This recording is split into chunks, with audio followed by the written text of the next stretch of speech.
So what if the words you're hearing right now aren't just, tools we invented to communicate? Right. Like what if, as this one ancient worldview suggests, the actual characters we use to read and write are uh pieces of a divine source code, like left here to literally instruct us on how to live?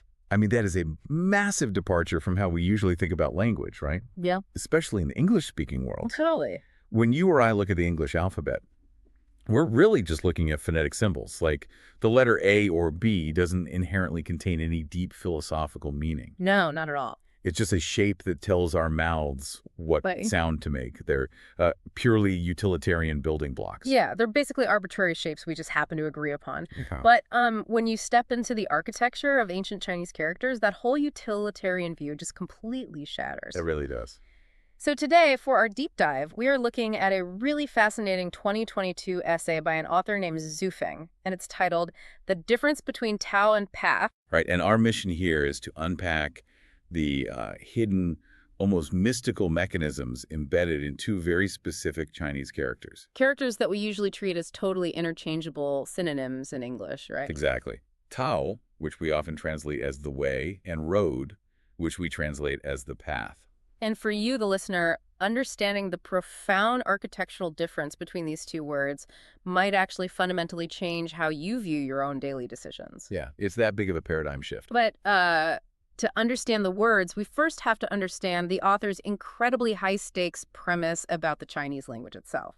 So Xuefeng sets up this paradigm by pointing to two elements of Chinese culture that are framed as entirely extraordinary, like almost otherworldly. Oh, yeah. The first is the written characters themselves, obviously, Yeah. and the second is classical landscape paintings. And I have to say, the essay's description of those landscape paintings is just striking. It really is. Like, it doesn't frame them as just mere artistic expression. It describes them as ethereal, transcendental creations made by individuals with, like, celestial qualities. Yes. It's almost as if the author views these paintings as a literal time machine to an idyllic paradise. Well, and if you look at classical Chinese landscape paintings, they function very differently from a lot of Western art.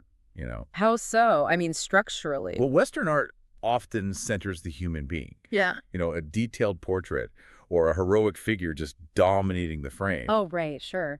But in these ancient landscape paintings, humans are usually tiny, like almost insignificant specks tucked away in the corner. Just completely overwhelmed by the towering majesty of the mountains, rivers, mist, all of that. Exactly. And that visual scale is deeply intentional. Yeah, it's like the painting is actively inviting you to step out of the mundane, human-centric, ego-driven world and into this state of universal flow. Right. And the essay links that exact transcendental quality directly to the written characters. Which is wild to think about. It is. Zhuofeng asserts that Chinese characters are of divine origin. They are not human inventions at all. Wow. They literally embody the mysteries of the Tao. I mean, just think about the cognitive shift that requires. If you operate under the assumption that your written language is a divine cipher, you aren't just reading a street sign. No, you're interacting with the DNA of reality. Right. Every brushstroke is an instruction manual for human existence. And, if these characters are the source code of the universe, decoding them becomes the ultimate quest. To figure out how we're actually supposed to navigate our lives. Exactly. Which brings us perfectly to the first major character the author dissects, which is the Tao. Right. And before we break down the character for Tao, which is pronounced Dao, by the way, let's explain how these characters are actually built. Yeah, that's crucial context. So many Chinese characters contain a visual building block known as a radical. If you want a simple comparison, think of a radical like a root word in English. Okay, like a prefix or something. Kind of. Like if you see the root tele in television or telephone, you instantly know the word has something to do with distance. Oh, right. Got it. Radicals work similarly, but visually. They anchor the character to a core concept. So what are the visual building blocks that actually make up the Tao? It's composed of two distinct components. The first is a radical that signifies movement or walking. Okay, well, movement makes complete sense for a concept we colloquially call the way. It does. But the second component is where the philosophy takes a massive turn. Okay, lay it on me. The second component of the character means head. So structurally, the character suggests a person walking while carrying a head. Walking with a head. My immediate Western instinct is to interpret that as mindfulness. Oh, interesting. Yeah, like keeping your head on a swivel. Yeah. Using your own intellect to be deeply present in your walking. And that makes logical sense. But Sufeng introduces a really profound twist here. The essay states that this head does not belong to you. Wait, really? It's not my head? Nope. It does not represent your own mind navigating the world. It signifies the mind of a supreme leader. Oh, wow. The author asks this rhetorical question, who is the supreme leader of the universe? And the text concludes that naturally it is the greatest creator. Okay. Thus, Tao signifies walking in accordance with the greatest creator's will.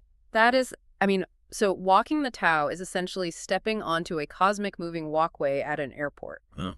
Yes, exactly. Like you're moving forward, sure, but you have surrendered your own steering wheel to this massive pre-existing system. Right. You're just letting the cosmic walkway carry you to the gate, trusting that its destination is the correct one.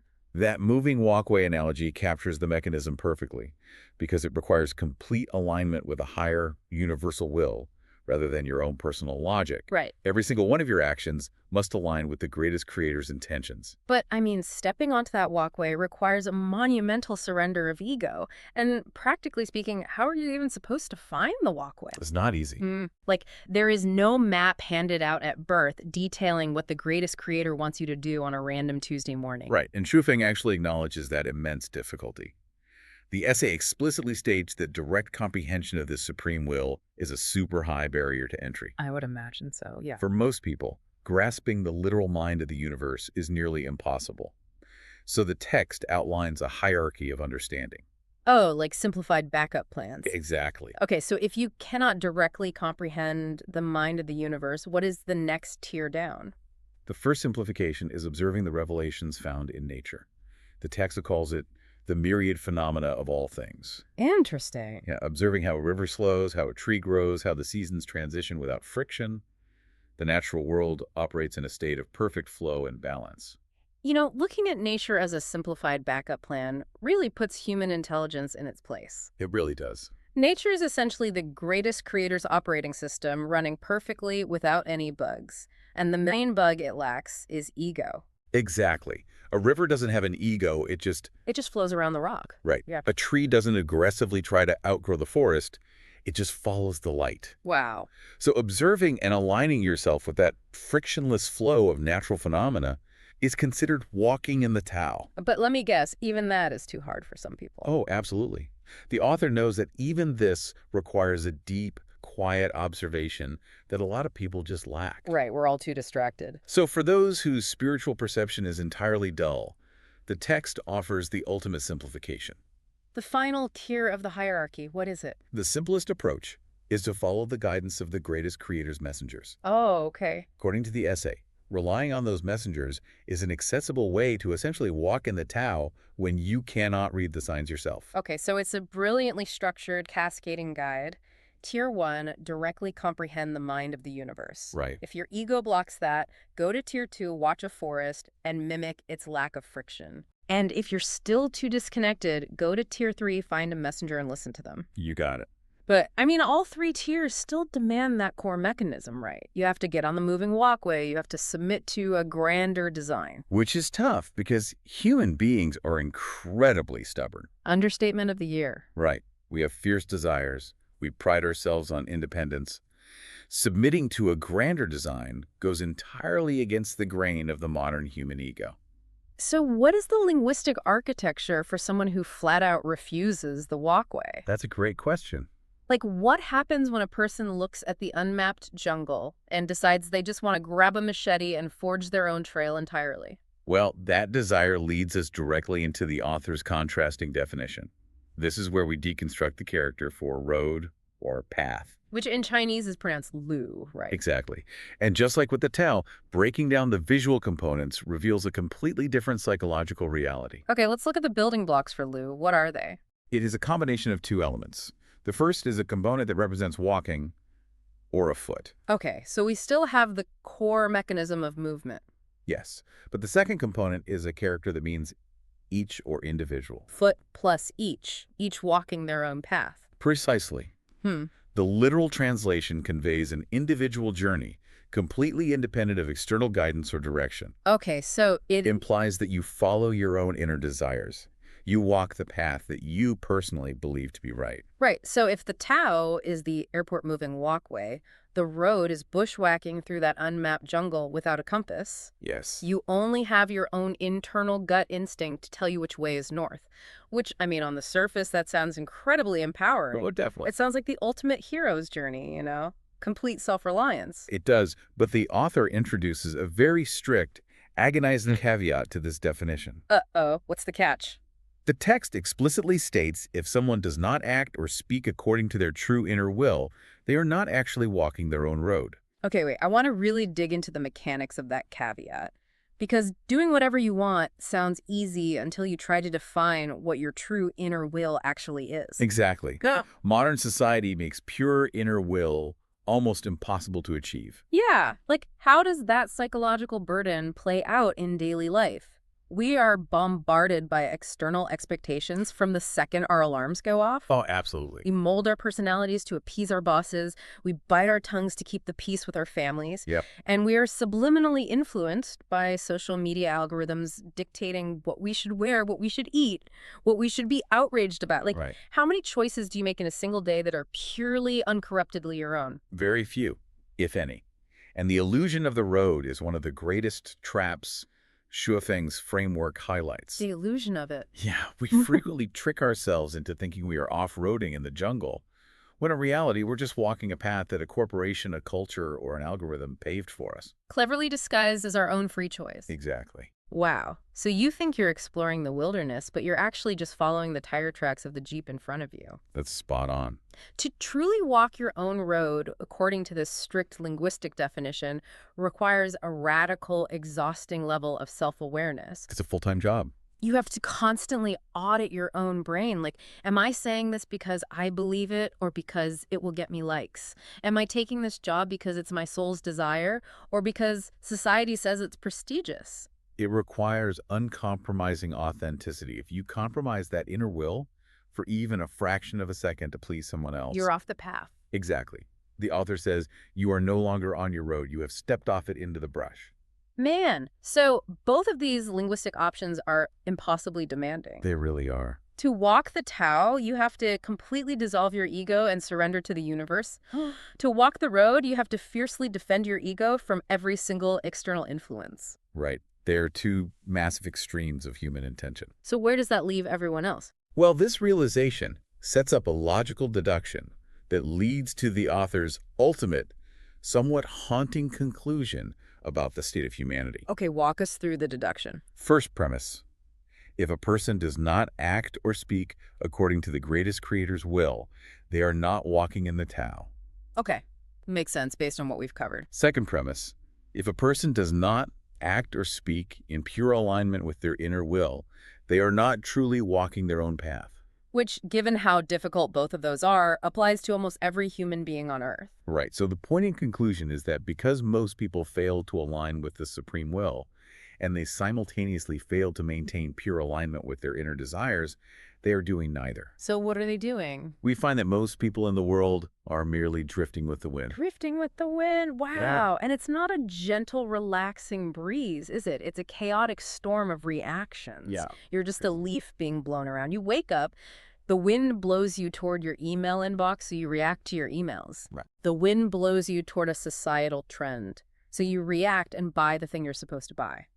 You're in constant motion, you are busy, but you have absolutely zero ultimate direction. You're reacting rather than acting.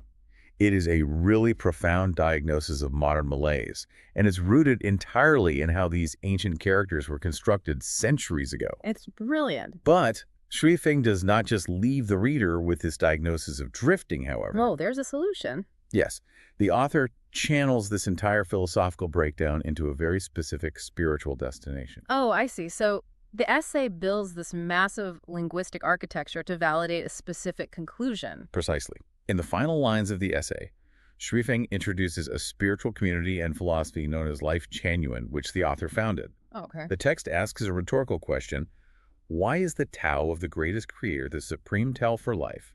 And why is the path of Lifechanyuan the most blessed path? So the essay presents a definitive answer within its own spiritual logic. We should be clear for our listeners, we're just unpacking the text's framework here. Exactly. We're just reporting on the author's perspective. Wissekam posits that the Tao of the greatest creator is the righteous Tao, the ultimate Tao. Right. Furthermore, within this framework, the path of Lifechanyuan is presented as the path of blessings, like the heavenly path.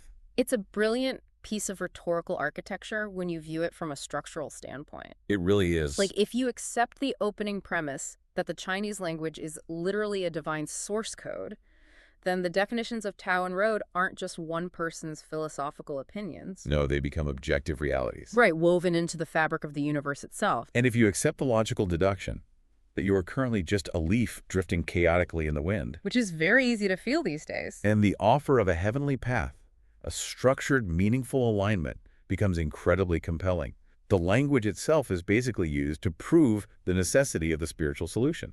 You know, whether or not you buy into the specific spiritual claims of the author, the mechanism of this linguistic breakdown is staggering. Totally agree. For me, the real shift in perspective during this deep dive is the realization about the sheer force of intention. Yeah.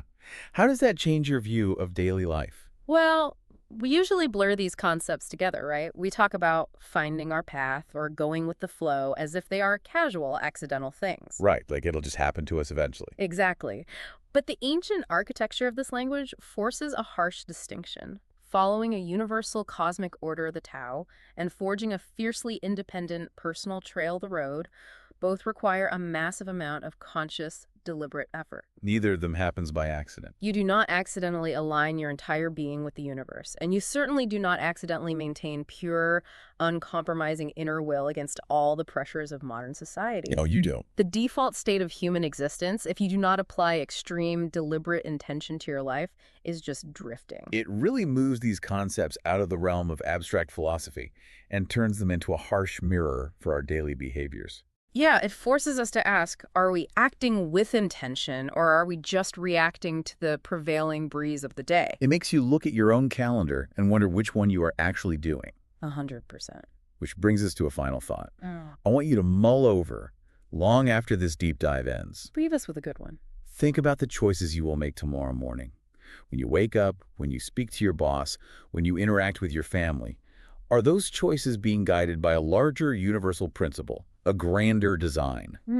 Or are they born from a deep, uncompromising internal conviction that is entirely your own? Or are you just letting the wind push you out the door? It is a mechanism worth examining every time you take a step. Keep questioning the path beneath your feet. Or the Tao you're trying to walk. Thanks for joining us as we unpack the magic hidden inside these words. Until next time, stay curious.